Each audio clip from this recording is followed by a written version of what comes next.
And we are back.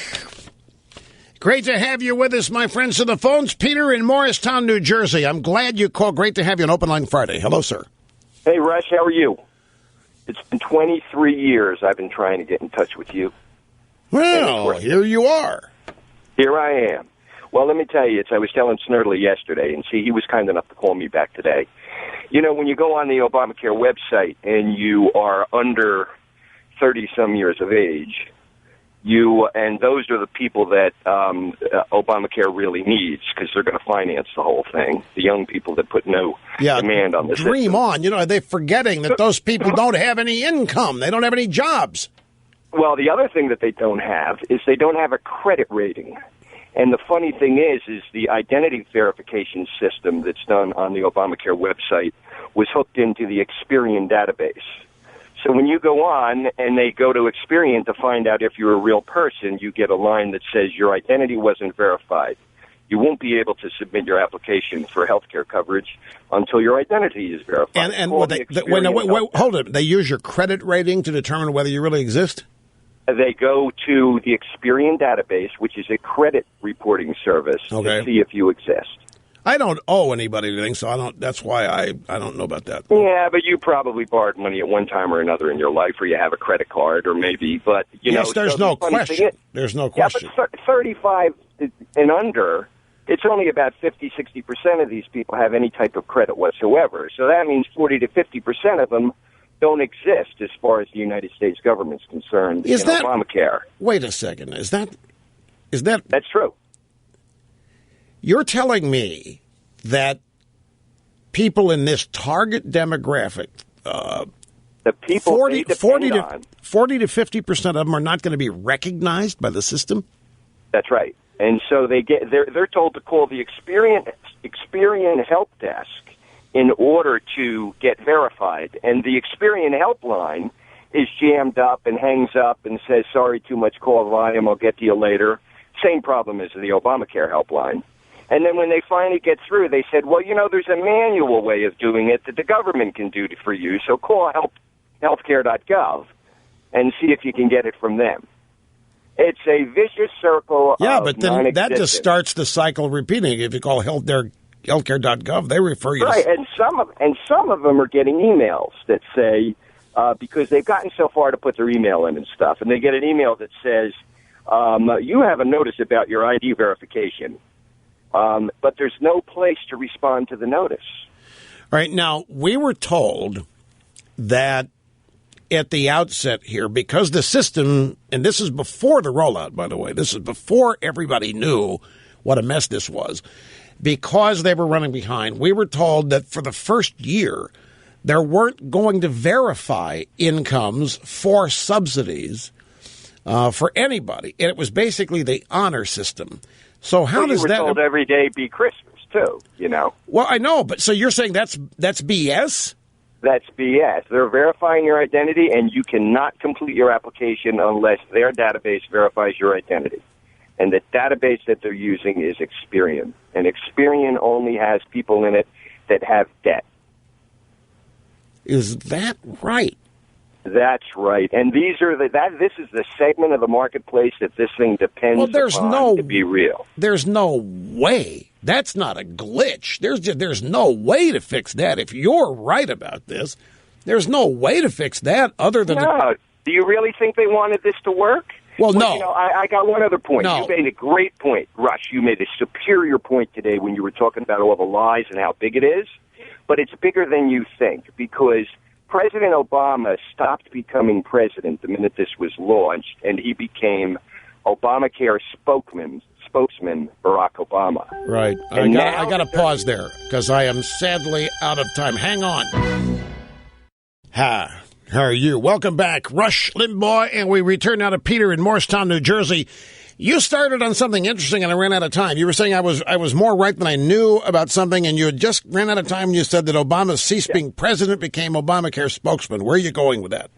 Well, this big lie, when he was running for president and running for re-election, and he was pitching a policy, politicos can say anything they want without being held accountable. But once he became the advertising spokesperson for a legitimate product that's being sold to the public through a website and is distributing private companies' products, the insurance companies' products, and their own products through the website, he's subject to the same Federal Trade Commission rules as everybody else. And now he's a deceptive advertising practicer.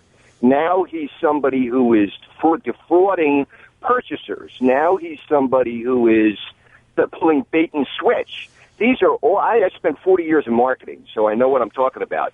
This guy, you should start calling him, refer to him from now on as advertising or Obamacare spokesperson, Barack Obama, because that's what he is. He's nothing but a pitch man now for a real product that should come under the same rules and regulations as every other product in the country. And hell, they just put that guy up in Minnesota or Michigan who was doing some healthcare product in jail and charged him $18 million for deceptive advertising practices. This isn't right. Well, I do have to acknowledge one thing. He does own it now. That is the big transformation that has occurred. He has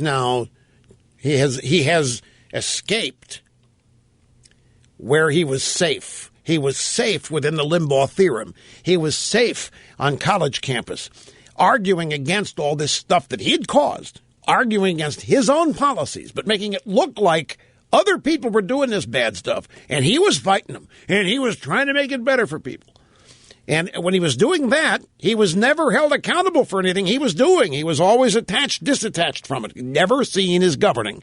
You're right. Now, he's the spokesman. Now he is, and he did it himself, he attached himself to Obamacare, not just with the name. He was out touting the benefits, and he lied. And it was major.